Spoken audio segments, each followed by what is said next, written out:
এই গ্রাম্য বাজার এর নাম সরকার হাট বাজার, যা চট্টগ্রামের হাটহাজারী উপজেলার মধ্যে চট্টগ্রাম খাগড়াছড়ি মহাসড়কের দুই পাশে বই এই বাজার ইয়েন।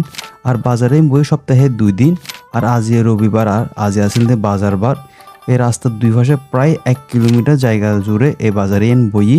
আর বাজারে না ঘুরিয়ে যেন দেখিলাম মানে যথেষ্ট পরিমাণ অনেক ফ্রেশ শাকসবজি উঠতি, মানে মনে এখন অনর ক্ষেত তুলিয়ে আনি এন্ডে বেশি বেলা আইনি এরকম। আর ইয়ানোর হারানোর দেখি এদের আশেপাশে ফটিকছড়ি এবং হাটাজারি এর আশেপাশে কিন্তু যথেষ্ট পরিমাণ মানুষ কিন্তু ক্ষেত খামার করে, আর তার ক্ষেতের ফসল নিতে রান্না আনে বেশি বেলায় ইয়ানোর একখান মূল হারণ।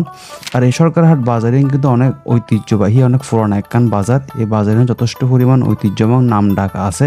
আর ইন্ডিয়ানোর পাশে আছে ধরনের মাছ বাজার। তো মাছ বাজার যায় দেখিলাম মাছও আছে মোটামুটি ভালো খারাপ ন।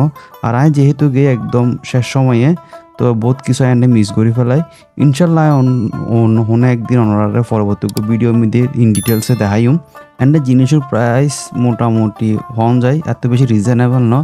যে হিসেবে এন্ড আশেপাশে মানুষ খ্যাত জিনিস এন্ডে আনে, কিন্তু এই হিসেবে কিন্তু এন্ড জিনিস অনাতে রিজনেবল মনে নয়। তো ওনারা যারা রেগুলার বাজার করেন ওনারা একটু কমেন্ট করে জানাবেন আসলে ওনারাতে এন্ড জিনিসপত্র কিনতে ওরকম দাম মনে হয়। আর সব কিছু মিলে সুন্দর একটা গোছানো বাজার। তবে একটা জিনিস লক্ষ্য করবার মতন, এই বাজারের রাস্তা দুই পাশে অনার হারণে যথেষ্ট পরিমাণে বড় যানজটাই খেয়াল করছি। অনার কোনো মতামত থাকলে কমেন্ট করে জানাবেন, আর ভিডিও শেয়ার করে অন্যজনের সাইবের সুযোগ করে দিবেন। ওনারা যেভাবে বেস্ট ফ্রেন্ডসে সাপোর্ট করতে লাগবেন, আশা করি সবসময় বেস্ট ফ্রেন্ডসরা এইভাবে সাপোর্ট করিবেন। বাইগুন ভালো থাকিবেন। আল্লাহ হাফেজ।